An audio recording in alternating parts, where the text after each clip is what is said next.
রাজস্ব লক্ষ্যমাত্রা পূরণে অর্থ বছরের বাকি 7 মাসে এনবিআরকে আদায় করতে হবে 4 লাখ কোটি টাকা প্রতিদিনের হিসেবে, যা প্রায় 2000 কোটি, যা এর আগে কখনোই করতে পারেনি সংস্থাটি। তাই বায়বীয় এই লক্ষ্য পূরণ নিয়ে শঙ্কায় ব্যবসায়ী ও বিশ্লেষকরা। তাদের মতে অনিশ্চয়তা ও অস্থিরতার মধ্যে বরং কমতে পারে রাষ্ট্রীয় আয়। তবে সংস্থাটিতে এক্ষেত্রে আরো কঠোর হওয়ার পরামর্শ তাদের। আরো জানাচ্ছেন মইনুল হাসান। রাজস্বকে বলা হয় উন্নয়নের অক্সিজেন, অর্থাৎ রাষ্ট্রীয় আয় না বাড়লে সম্ভব নয় অর্থনৈতিক অগ্রগতি। কিন্তু বাংলাদেশ এক্ষেত্রে পড়ে আছে একরকম তলানিতে। ফলে বেতন ভাতা, শিক্ষা, স্বাস্থ্য কিংবা সামাজিক সুরক্ষা সহ জরুরি খাতে ব্যয় মেটাতে হচ্ছে ধার কর্জ করে। তার উপর এবার চিন্তা বাড়িয়েছে নির্বাচনী অস্থিরতা। এত সব প্রতিবন্ধকতার পরও চলতি অর্থ বছরে 55,000 কোটি টাকা বাড়ানো হয়েছে আদায়ের লক্ষ্যমাত্রা। ফলে সব মিলিয়ে 5.5 লাখ কোটি টাকা আদায় করতে হবে এনবিআরকে। অথচ নভেম্বর পর্যন্ত সংস্থাটির ঘাটতি রয়ে গেছে 24,000 কোটির ওপরে। যদিও প্রায় 15% বেড়ে 5 মাসে আহরণ হয়েছে প্রায় 1.5 লাখ কোটি টাকা।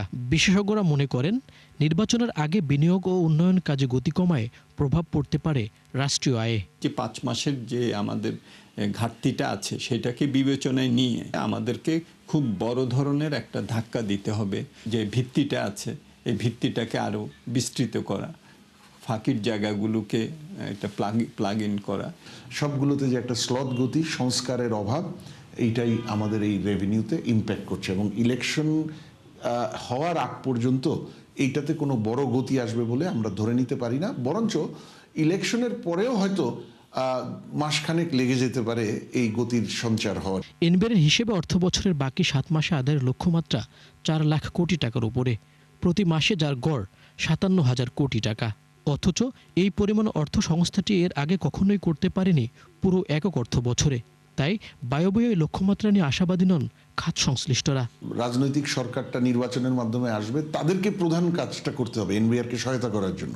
সেটা হলো তাদেরকে শুরুতেই একটা বিনিয়োগ সহায়ক, বাণিজ্য সহায়ক, বেসরকারি খাতের প্রবৃদ্ধি সহায়ক, সেটার জন্য যে পজিটিভ টোনটা সেট করতে হবে, কিছু প্রোগ্রাম দিতে হবে। নির্বাচনমুখী তৎপরতা শুরু হয়ে যাবে আগামীতে।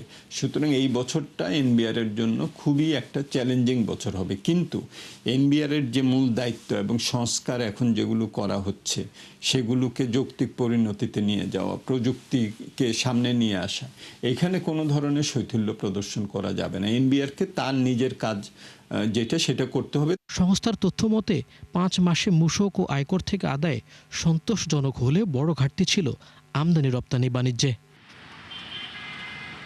মইনুল হাসান, 71, ঢাকা।